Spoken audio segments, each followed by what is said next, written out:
Welcome sa Tagalog Horoscope, ang iyong gabay sa pang-araw-araw na buhay. Hatid namin ang pinakadetalyadong horoscope na magsisilbing gabay mo sa pera, trabaho, pag-ibig, kalusugan, at swerte. Naway magtagumpay sa buhay ang lahat ng ating tagapakinig at subscribers sa buong mundo. Maraming salamat sa pag-subscribe at tanggapin ang siksik, liglig, at umaapaw na biyayang hatid ng Tagalog Horoscope. Narito ang iyong pang-araw-araw na horoscope para sa Scorpio. Ngayong Lunes, ika-10 ng Pebrero, taong 2025, ang lakas ng iyong kalooban ay muling magbibigay sa iyo ng kapangyarihan, Scorpio. Ang iyong likas na intensity ay nagiging isang magnet na humihikayat sa mga tao na magbigay pansin sa iyo, at ngayon ay isang pagkakataon upang gamitin ito upang buksan ang mga pintuan na maaaring hindi mo pa napansin. Sa ilalim ng liwanag ng buwan na nasa tanda ng Leo, magsilbing gabay sa iyo ang enerhiya nito. Hinihikayat ka na ipakita ang iyong tunay na sarili ng walang takot at buong pusong. Pagkakataon ng pagpapahayag ng iyong tunay na sarili. Ngayong araw, ang iyong pagiging matapang at buo sa iyong intensyon ay magsisilbing gabay sa iyo. Ibinubukas ng araw na ito ang posibilidad na magpakita ka ng iyong pinakatotoong anyo sa harap ng iba. Sa mga oras na hinahamon ka ng sitwasyon, ang iyong lakas ng loob at determinasyon ay magsisilbing proteksyon laban sa anumang pagsubok. Pagnilayan mo, anong mga aspeto ng iyong buhay ang kailangan ng mas malinaw na pagpapahayag? Ang araw na ito ay isang pagkakataon na magpatuloy sa pagpapakita ng iyong lakas at katapatan sa iyong mga layunin. Maaaring hindi laging madali, ngunit ang pagiging tapat sa iyong sarili ay magbibigay sa iyo ng mas malinaw na landas patungo sa tagumpay. Ang pagpapakita ng iyong pinakamalalim na damdamin ay maaaring magbigay ng hindi inaasahang benepisyo sa iyong mga relasyon. Sa iyong lakas ng willpower, makikita mo na ang mga tao sa iyong paligid ay higit na humahanga at nakikilala ka dahil sa iyong katapatan.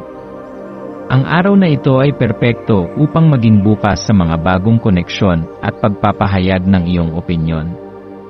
Huwag matakot na magsalita ng tapat, sapagkat sa paggawa nito, magkakaroon ka ng higit pang pagkakataon na maabot ang mga layunin mo sa buhay. Pagkakataon ng mga hindi inaakalang koneksyon. Habang dumadaan ka sa araw, pahintulutan mong gabayan ka ng mga hindi inaasahang kaganapan at koneksyon.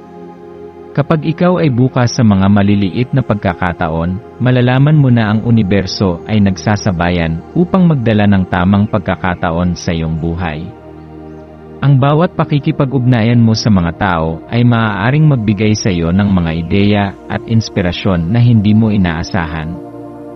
Ang iyong kasalukuyang disposisyon ay makakatulong sa iyo upang mas mapansin ang mga maliit na kagalakan at serendipity, mga pagkakataon na magbibigay ng bagong direksyon sa iyong buhay. Kahit na may mga pagkakataon na ang mga bagay ay hindi ayon sa plano, magtiwala ka na ang universo ay may plano na higit pang makikinabang sa iyo. Ang pagiging bukas sa mga pag-aalangan o hindi inaasahang sitwasyon ay magdadala ng mga kaganapan na magbibigay sa iyo ng higit pang kasiyahan.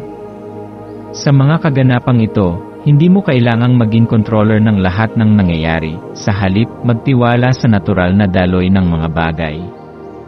Ang paghahanap ng tuwa sa pagkilos at ritual.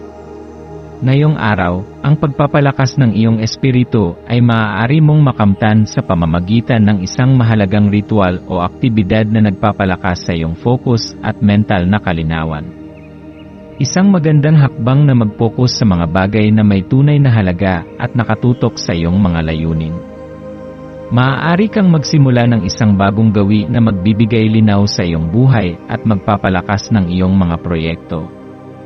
Kahit na ang ritual na ito ay kasing simple ng pagninilay o meditasyon, ito ay magbibigay sa iyo ng kalinawan sa bawat hakbang na iyong tatahakin. Maging handa na maglaan ng oras para sa iyong sarili at bigyan ng pansin ang mga aspeto ng iyong buhay na nangangailangan ng higit na enerhiya at pag-aalaga. Ang paggawa ng mga hakbang na makakatulong sa iyong pisikal at espiritual na kalusugan ay magsisilbing daan upang higit mong makamtan ang iyong mga layunin at pagpapahalaga sa sarili. Pisikal at espiritual na pagpapalakas. Sa pagkakataong ito, Scorpio, isang araw para sa mataas na enerhiya sa lahat ng aspeto ng iyong buhay. Ang pisikal at espiritual na paggalaw ay parehong may mahalagang papel sa iyong pang-araw-araw na buhay. Ang enerhiya mula sa buwan sa tanda ng Leo ay magbibigay sa iyo ng dagdag na sigla upang gawin ang mga bagay na magpapalakas sa iyong katawan. Ipagpatuloy mo ang iyong mga pisikal na aktibidad sapagkat ito ay makakatulong upang mapanatili ang tamang balanse sa katawan at isipan. Huwag kalimutan na ang iyong espiritu ay nangangailangan din ng pag-aalaga, kaya maglaan ng oras upang pagnilayan ang iyong mga layunin at magdasal o mag-meditate upang mapalakas ang iyong koneksyon sa sarili. Ang mga simpleng hakbang na ito ay magdadala sa iyo ng kapayapaan at higit pang kaalaman sa iyong sarili at magbibigay gabay sa iyo patungo sa mas matagumpay na hinaharap. Maswerteng elemento ngayong araw. Maswerteng kulay, pula at ginto, ang mga kulay na ito ay nagsisimbolo ng lakas, tagumpay at kasaganaan. Ang mga kulay na ito ay magsisilbing gabay para sa iyong lakas ng loob at tagumpay sa mga proyekto.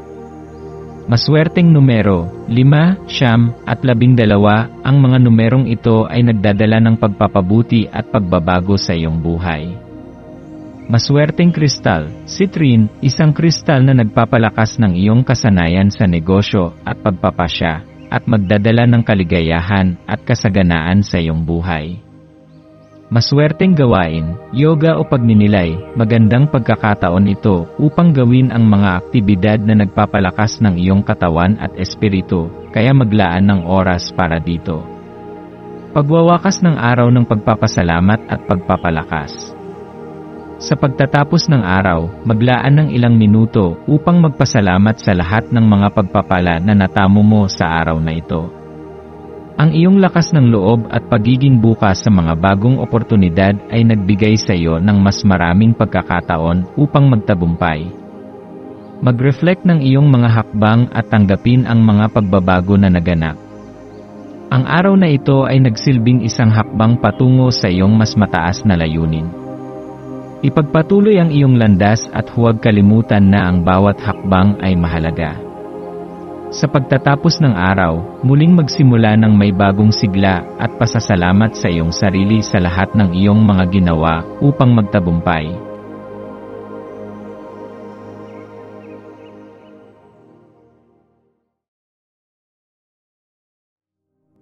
Tayo ay magkaroon ng kaunting sandali upang ipagdasal ang lahat ng mga dalangin ng ating mga subscribers, na sana'y matamo nila ang kanilang mga pinapangarap sa buhay, magandang trabaho, mabuting kalusugan, payapa at masayang pamumuhay, at siksik, liglig at umaapaw na biyaya at kayamanan. Ipinagdarasal namin ng mataimtim ang lahat ng mga komento sa nakaraang video, at hinihiling namin, Panginoon, na pagpalain mo ang ating mga subscribers ng masayang buhay sa mundong ibabaw. Maraming salamat po. Maraming salamat sa panonood ng iyong horoscope ngayon araw. Naway gabayan ka ng mga bituin sa iyong landas. Huwag kalimutang mag-like, share, at subscribe para sa iba pang cosmic na kaalaman. Hanggang sa muli, manatiling konektado sa universo.